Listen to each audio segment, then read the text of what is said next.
Let me ask you something. Do you think you're a rational person? You probably do.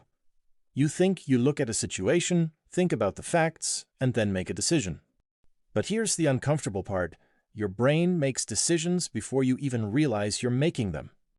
And sometimes it can convince you of things that aren't even true. And no, I'm not saying your brain is broken. It's actually doing something incredibly useful.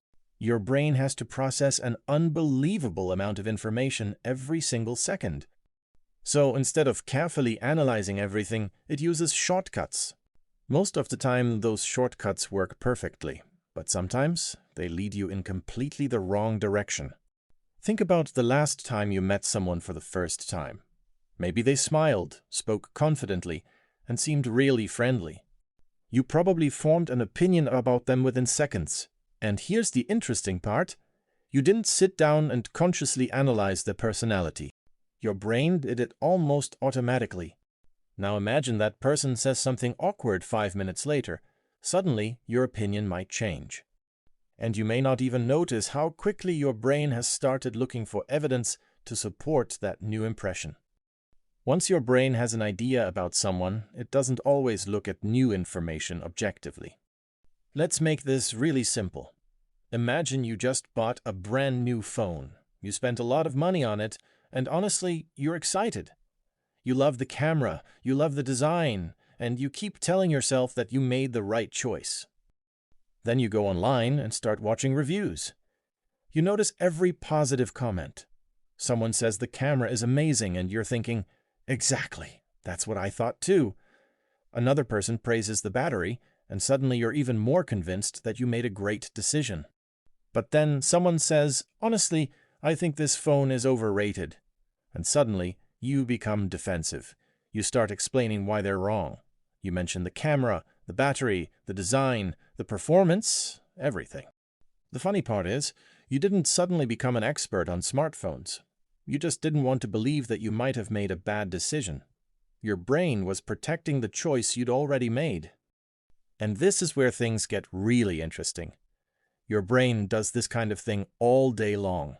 It constantly takes shortcuts because carefully analyzing every single piece of information would be exhausting. Imagine having to consciously think about every face you see, every sound you hear, every decision you make. So instead, your brain creates shortcuts. It looks at patterns, remembers previous experiences, makes predictions, and then gives you a quick answer. Most of the time, that's incredibly useful. It helps you react quickly without thinking about every tiny detail. But here's the problem. A shortcut is not always the same thing as the truth. Your brain isn't always asking what is objectively correct. Sometimes it's asking what makes the most sense based on what I already know. And those two questions can lead to completely different answers. Here's an example you can probably relate to. Imagine you watch 3 videos about airplane accidents in the same week. Suddenly, flying feels more dangerous. You know that millions of people fly safely every day, but those accidents are the examples your brain can easily remember. Your brain doesn't sit down and calculate the actual probability. Instead, it thinks, I just saw this happen, so this must be important. And because the image is fresh in your memory, the danger feels much more likely than it actually is. This is one reason scary news can have such a powerful effect on us. One dramatic story can stay in your head for days, while hundreds of normal, boring events barely get remembered. Your brain remembers what grabs your attention, not necessarily what happens most often. Now let's move away from phones and scary news for a second, because your brain does something similar with money. And this one can affect decisions you make in real life. Imagine someone gives you a choice. You can receive $100 for sure, or you can take a risk for a chance to receive $200. Suddenly, your brain starts weighing the possibilities, but your emotions become part of the decision too. And here's where things get interesting. If I describe the exact same situation in a different way, your choice might change. You could focus on what you might gain, or you could focus on what you might lose.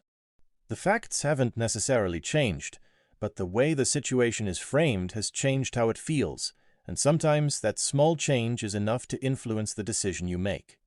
But probably the easiest way to see your brain doing this is with something much more everyday: your phone. Imagine you send someone a message. You see that they were online, but they don't reply. 5 minutes pass, then 10, and suddenly your brain starts creating an entire story. Maybe they're angry. Maybe you said something wrong. Maybe they're ignoring you.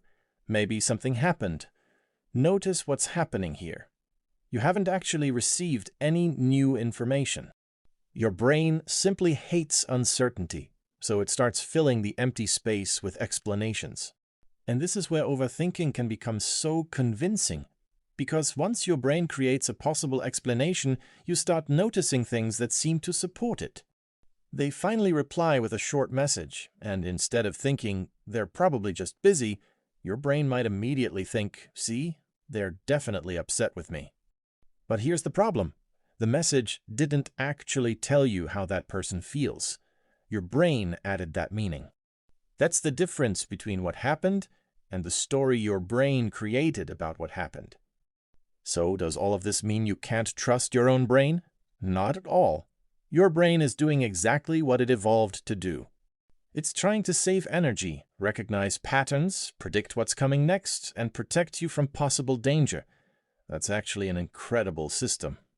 The problem is that a brain designed to react quickly isn't always a brain designed to be perfectly accurate.